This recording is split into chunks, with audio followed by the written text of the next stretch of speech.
ถ้วยบ่แต่งงานแต่งงานคือถ้วยพี่น้องอันนี้จะเป็นงานแต่งงานของเขตชนบทของชมเผ่ารูพี่น้องเอ้ยโอ้มันสิแปลกเลยพี่น้องเอ้ยงานแต่งงาน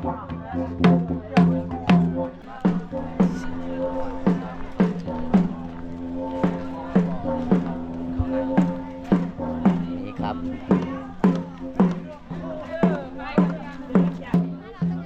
ตอนนี้ก็50 ล้านกีบบ่แม่นแหละโอ้เป็นหามือโอ้หามือแสดงว่ากระโดนเติบอยู่เนาะเมื่อยแล้วเนาะเมื่อยก็ต้องสู้เนาะมันเป็นตามประเพณีพี่น้องต้องสอยกันนี่ครับโอ้ยมันไกลเติบอยู่เลยพี่น้องเห็นป่ะเพื่อเสียหอดเพื่อนบอลเขาเจ้าเฮ็ดงานดอกเห็นป่ะพี่น้องเพราะว่าบางคนก็ไปตักน้ำใสบางคนก็ไปตักน้ำกิน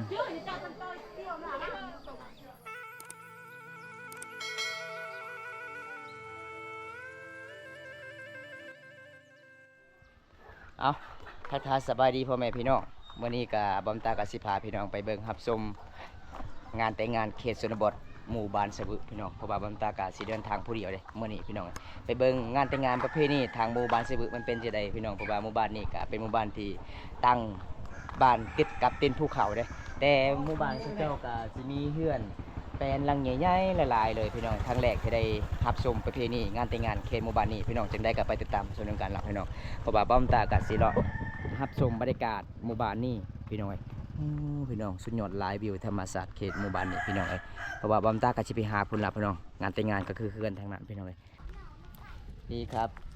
สาวเขตหมู่บ้านนี้กระเจ้ากะสิมาฮะมากน้ำเต่าพี่น้องอันนี้จะเป็นน้ำสางกระเจ้ากะสิไปตักเห็นบ่สาวน้อยเพื่อนกะสิหาบมือเฮือนมือสารพี่น้องโอ้ยพี่น้องการสิเดินทางหมู่บ้านนี้พี่น้องอันนี้เบิ้งทางใดกะหมู่บ้านนี้กะกระเจ้ากะไม่ตีเฮือนแปลนเบิดได้เห็นบ่พี่น้องอันนี้ก็จะเป็นร้านกระเจ้ากะขายเครื่องของฮานซีเวนพี่น้องเพราะว่ามีจุดเดียวหมู่บ้านนี้พี่น้องกระเจ้ามีฮานขายเครื่องของได้เห็นบ่พี่น้อง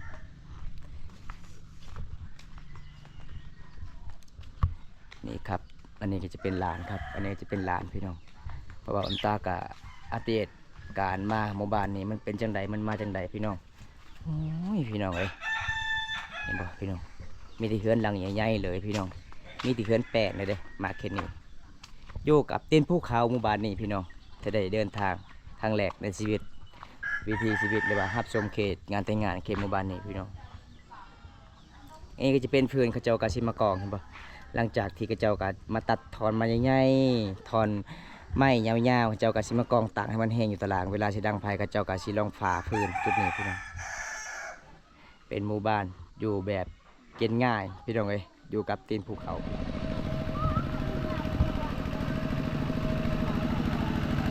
ตอนนี้ก็รถ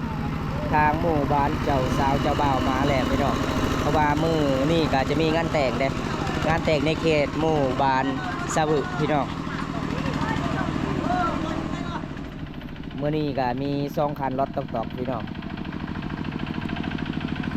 อันนี้ก็จะเป็นรถเจ้าสาวเด้เจ้าสาวก็คือไปตำหลังพี่น้องเจ้าสาวพี่น้อง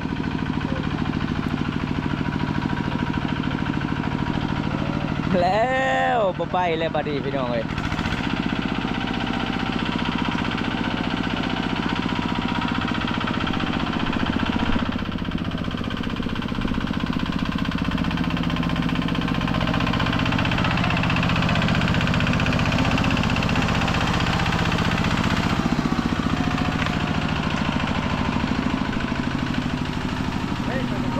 จากได้เจ้าสาวคือไปตำลังแท้คือไปซ่าแท้เมื่อนี้ฮะ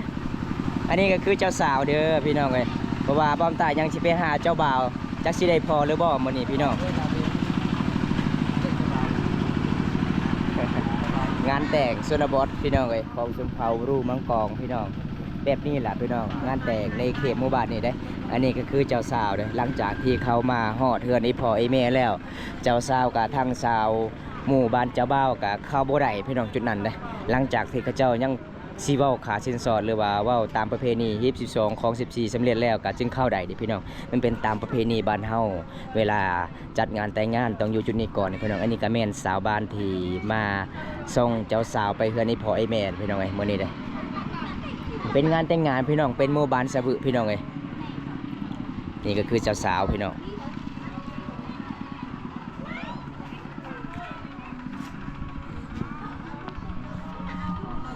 มันสิแปลกเลยพี่น้องเอ้ยงานแต่งเขตผู้บ้านเฮาเวลาจัดงานแต่งงาน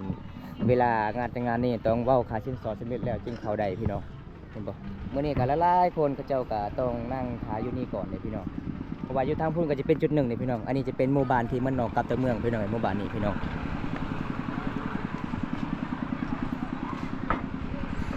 วิวธรรมศาสตร์หมู่บ้านนี่ก็โอ้ยพี่น้องเอ้ยสุดยอดหลายพี่น้องเอ้ยเพราะว่าเฮือนผู้ใดแนมเบิ่งทางใดก็มีแต่เฮือนแปดในเขตนี่พี่น้องมันเป็นหมู่บ้านที่มันนอกกับตัวเมืองก็มื้อนี้ก็มีงานแต่งงานพี่น้องหรือว่าจัดงานแต่งงานเขตชุมเผ่าบรูบางกอกเมืองนองพี่น้องเป็นหมู่บ้านสะบึได้เขตนี้ก็จะเป็นเขตนอกกับตัวเมืองเลยพี่น้องหมู่บ้านนี้ได้สุดแสดงเมืองนองติดกับแสดงเมืองตุมดานพี่น้องอันนี้ก็เขาเจ้าก็สิพักผ่อนจุดนี้ก่อนพี่น้องนี่หลักๆสำคัญที่สุดก็ต้องมีตัวนี้พี่น้องต้องมีหยังขอเอิ้นนี่พี่น้องเวลาเจ้าบ่าวเวลาเจ้าสาวเข้าเฮือนในพ่อไอ้แม่ต้องอองตัวนี้เด้เห็นบ่พี่น้องแล้วก็อยู่ในนี่ก็จะมีกระโตะมีหม้อมีถ้วยพี่น้องมันตามประเพณีบ้านเฮาพี่น้องคันบ่มีหม้อบ่มีกระโตะแสดงว่าคืนเฮือนในพ่อไอ้แม่บ่ได้พี่น้องอันนี้ก็สำคัญที่สุดเด้พี่น้องเพราะว่าอยู่จุดนี้ก็เจ้าก็สิมาใส่ก็คือถ้วยกับสิ้นเด้ก็เลยเจ้าสาวก็สิมาอ่องเวลาเข้าเฮือนในพ่อไอ้แม่พี่น้องอันนี้ก็เจ้าสาวพี่น้องเพราะว่าเจ้าสาวก็บ่ตาก็เคยมาถ่ายหลายๆเทื่อแล้วพี่น้องเอ้ย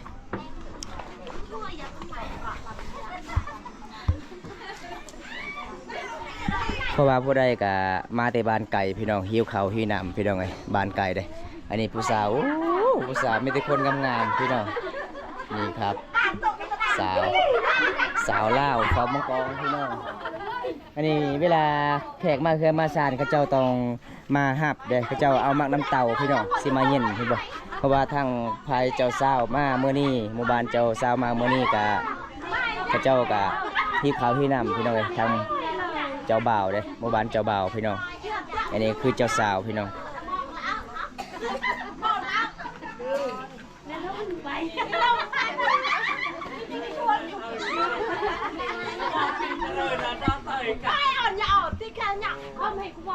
นี่พี่น้องเอกลักษณ์ในงานแต่งงานเขตชุมพรรูบ้านเฮาต้องมีตัวนี้เด้อพี่น้องเห็นบ่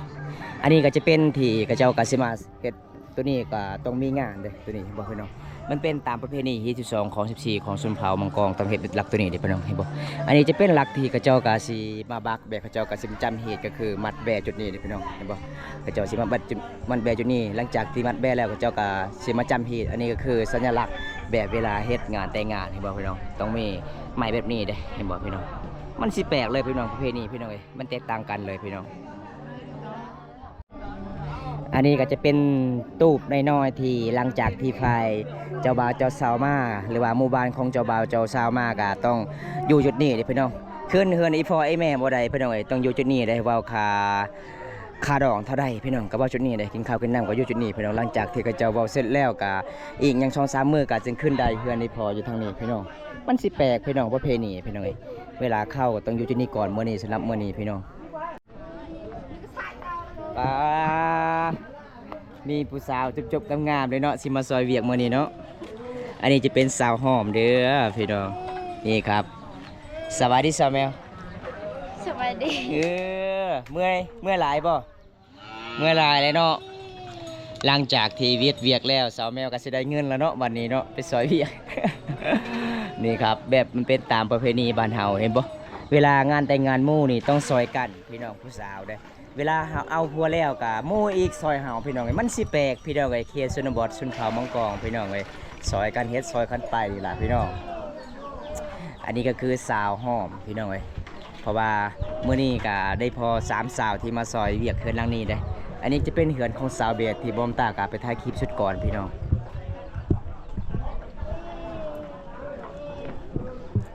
ไปตักอีกบ่ฮะมือหนึ่งจักเทือจะไปตัก3 เทือเพิ่นว่ามือหนึ่ง3 เทือพี่น้องเอ้ยมันเป็นตามประเพณีพี่น้องเพราะว่าหมู่บ้านนี้กับบุมีน้ำเพราะว่าเขาจะเอาไปตักน้ำกว่ามันจะมีน้ำสร้างพี่น้องเอ้ยมันไก่เด้มันไก่แต่หมู่บ้านพี่น้องระวังซีนรุดเด้อผู้สาว ไปไสบัดนี้ฮะไปไส พอจะลงไปมา ไปเอาหยังโอ้มีแต่ผู้สาวหมดเนาะทางนี้เนาะมีแต่สาวคนๆงามๆจบๆงามๆอันนั้นก็ผู้สาวเบิดพี่น้องนี่ผู้สาว นี่ครับสาวลาวโอ้ยพี่น้องสาวเขตนี่ก็ไปใส่ไปน้ำกันเด้เห็นบ่ตอนนี้แม่เขาเจ้าก็สิมาเกี่ยมตีกลองพี่น้องตีกลองตีคองเลยมันเป็นตามประเพณีเห็นบ่พี่น้อง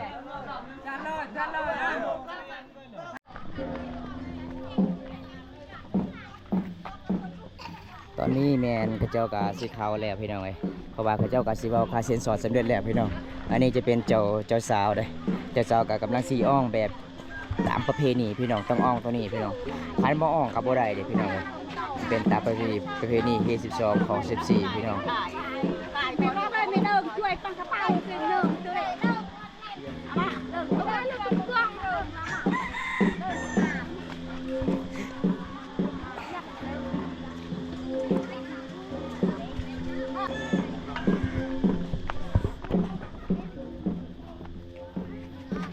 อันนี้เขาเจ้าก็อาคนเครื่องของพี่น้องก็คือมีถ้วยมีหม้อเด้โอ้ยสินักเติบอยู่เนาะอันนี้แม่นยังอันนี้เนาะเจ้าสาวแม่นยังจะอองอันนี้นะฮะถ้วยบ่แต่งานแต่งานคือถ้วยพี่น้อง มักบ่ เจ้าสาวกำลังสีอองถ้วยไปเฮือนพ่อพ่อไอแม่เด้อันนี้จะเป็นงานแต่งงานของเขตชนบทของสมเภารูปพี่น้องเอ้ยโอ้ยมันสิแปลกเลยพี่น้องเอ้ยงานแต่งงานพี่น้องเขตหมู่บ้านนี่พี่น้อง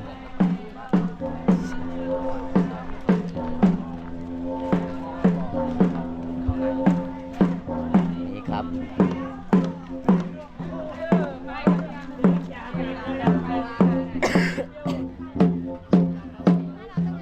ตอนนี้ก็เจ้าสาวกับสิเข้าวันตุกน้อยๆที่มันก็จะมาสิมาเดี๋ยวพี่น้อง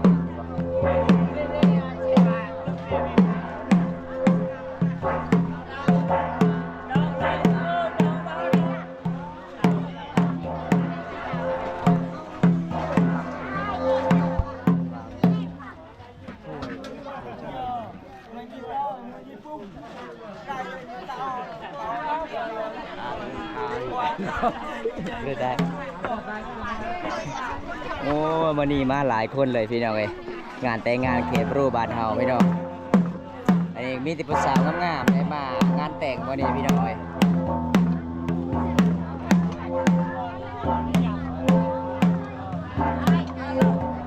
ก็สิแปลกพี่น้อง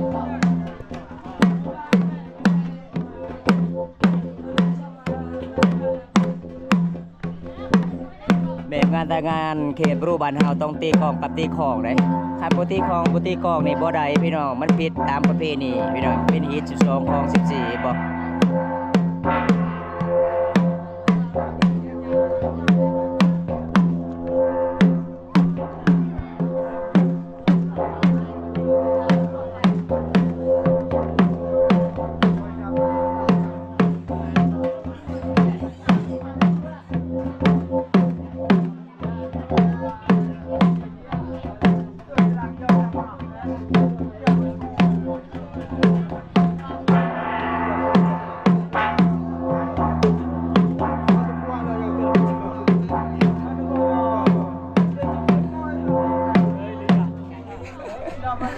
สำเร็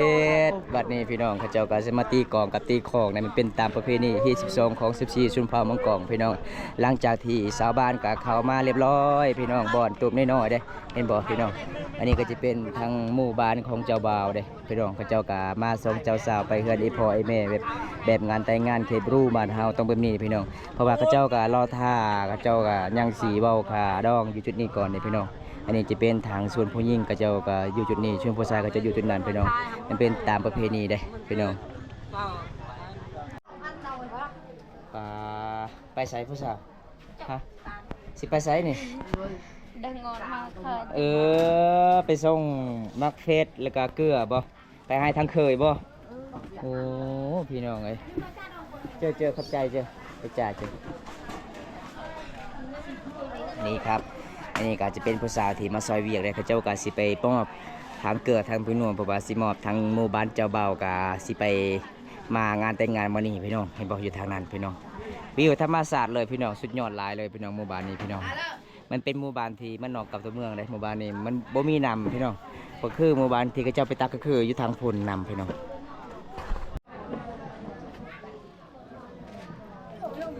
เพราะว่าเขตในหมู่บ้านนี้เขาเจ้าก็สิมีมังน้ำเต่าเด้เพราะว่าเขาเจ้าก็สิไปส่งทางหมู่บ้านเจ้าบ่าวมาพี่น้องเห็นบ่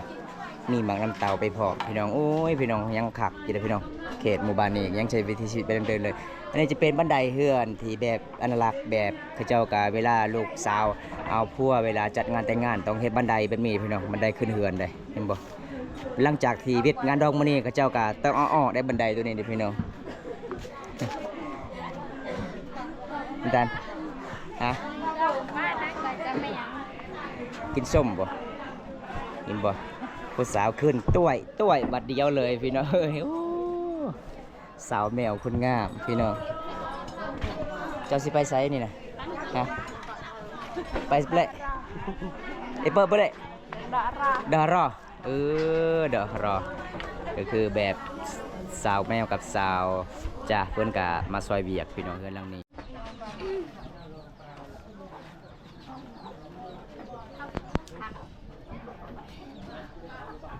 โอ้พี่น้องหมู่บ้านนี้ผู้สาวหลายเลยพี่น้องหมู่บ้านนี้เพราะว่าผู้สาวกันหลายๆคนกับเจ้าก็จะมาซอยเบียกเลยเพราะว่าเพื่อนหลังนี้กับเจ้าก็จะเป็นงานแต่งงานลูกสาวเพิ่นพี่น้องเพราะว่าจุดนี้ก็เป็นจุดที่ผู้สาวก็มาซอยเบียกเลยพี่น้องเพราะว่ากับเจ้าก็สิไปตักน้ำเพราะว่าหมู่บ้านของเจ้าเบาก็มาหลายๆคนพี่น้องก็เลยเขาเจ้าก็มาซอยเบียกเลยบางคนก็เอาขุบางคนก็เอามังน้ำเต่าบางคนก็เอากระตุกพี่น้องมาหายใส่เลย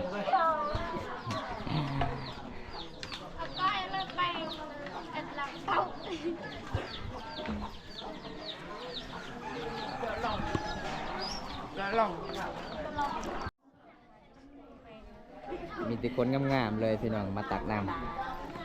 อันนี้กับผู้สาวกับมาซอยเบียกเลยเพราะว่าหลายๆคนพี่น้องเขาเจ้ากับมาซอยเบียกบางคนกับไปตักน้ำพุ่นละพี่น้องอยู่ทางนั้นเลยเห็นบ่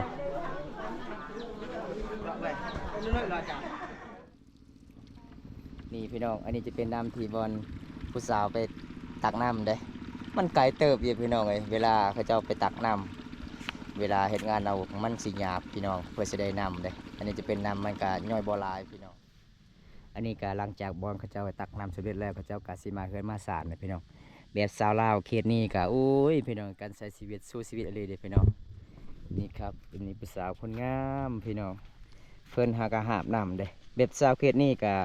เวลาเป็นผู้สาวนี่ต้องไปหาบน้ำพี่น้องสบายดีผู้สาวสบายดีซื้อนี่ใดอาเวียนโอ้สาวอาเวียนคนงามเป็นจะได้ฐานะยังโสดบ่โสดจักเปอร์เซ็นต์100%โอ้พี่น้องเอ้ยคนงามพี่น้องเพิ่นว่าโสดพี่น้องเพราะว่าน้องก็มาซอยเวียกบ่มื้อนี้บ่โอ้เพิ่นมาซอยเวียกในงานแต่งงานแม่นเขตชนเผ่าบรูแบบเป็นผู้สาวโสดนี่ต้องซอยกันพี่น้องเอ้ยเพิ่นก็สิหามน้ำพี่น้องอันนี้สาวบ้านป่าชนเผ่ามังกรพี่น้องเอ้ยสาวอาเวียนยังโสดเด้อพี่น้องนั่นได้ซื้อเฟซน้องฮะบ่ชื่อบ่ลืมแล้วโอ้ลืมเฟซตัวเองไม่ได้ใส่เฟซตัวเองให้อันนี้ครับสาวลาวเพื่อนหาบน้ำเห็นบ่เพื่อนเอากระตุกแล้วก็มักน้ำเตาเพื่อนมันมาหาบพี่น้องแบบการใช้ชีวิตบ้านหนองบ้านนาแค่นี้ล่ะพี่น้องแบบเวลางานแต่งงาน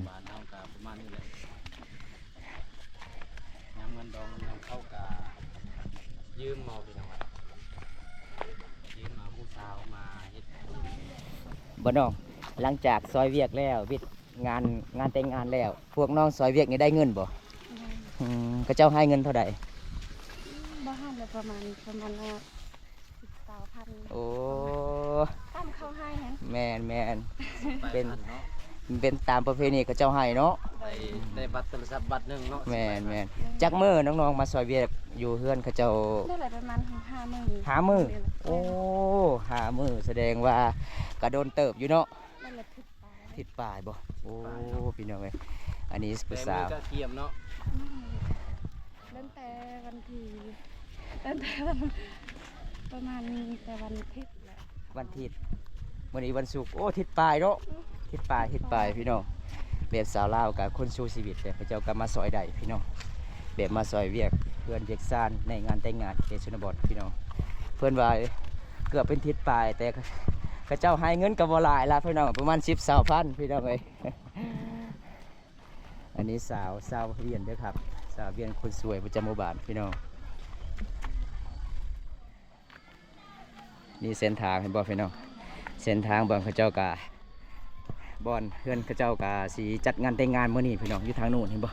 มื้อนี้กาอัปเดตวิถีชีวิตสาวเวียนกาไปตักน้ำบรรยากาศในหมู่บ้านนี้โอ้ยพี่น้องสุดยอดหลายเลยพี่น้องเอ้ย มาก็จะเป็นเห็นน้ำดองเลยพี่น้อง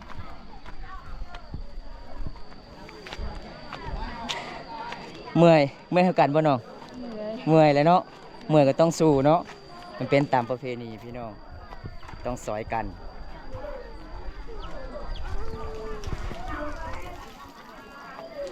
นี่ครับโอ้ยมันไกลเติบอยู่เลยพี่น้องเห็นบ่เพื่อสิฮอดเพื่อนบอนเขาเจ้าเฮ็ดงานดอกเห็นบ่พี่น้องเพราะว่าบางคนก็ไปตักน้ำใสบางคนก็ไปตักน้ำกิน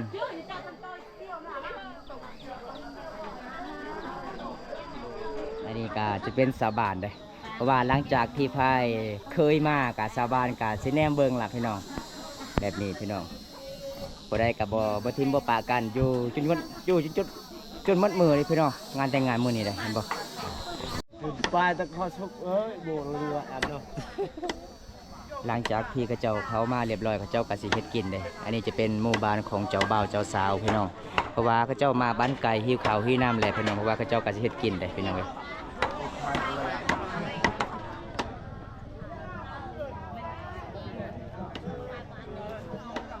อังคาดองเท่าไหร่คาดองเจ้าสาว50 ล้านฮะเท่าไหร่ 50 ล้าน โอ้